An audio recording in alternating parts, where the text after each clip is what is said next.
சஷ்டி எனும் நன்னாள் என் சக்தியின் நாள். அது என் சக்தியான தெய்வானையுடன் இணையும் தெய்வீக திதி. அன்று என்னை நினைக்கும் பக்தனின் பாவம் கரையும். அவன் வாழ்க்கையில் ஏற்பட்ட தடைகள் விலகும். சஷ்டி நாளில் என் திருநாமமான வேலவா, குகனே, சுப்பிரமணியனே எனும் ஒலி வானளவில் ஒலிக்கின்றது. அந்த ஒலி யாரின் வாயில் பிறக்கிறதோ அவனது உள்ளம் சுத்தமடையும்.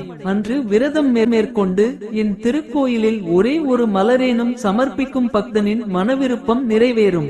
என் வேலின் சக்தி அவனது உடலில் ஓடி வலிமையும் தைரியமும் அருளும். சஷ்டி என்பது சாதாரண நாள் அல்ல.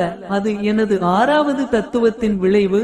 அறிவு, அன்பு, ஆற்றல், அருள், தைரியம், தெய்வம் இவை ஒன்றாகும் நாள் அது. அன்று உண்ணாவிரதம் இருந்தோ அல்லது குறைந்தபட்சம் சுத்தமான உணவு எடுத்துக்கொண்டோ என் திருநாமத்தை ஜபித்தால் நான் உன் உடலில் மாபெரும் சக்தியாக ஊடுருவி உன் வாழ்க்கையை வெற்றியடைய அருள் புரிவேன். சஷ்டி என்பது என் பரிசுத்தமான நன்னாள். அந்த நாளில் உன் மனம் தூய்மையாக இருந்தால் நீயே என் வேலாக மாறுவாய்.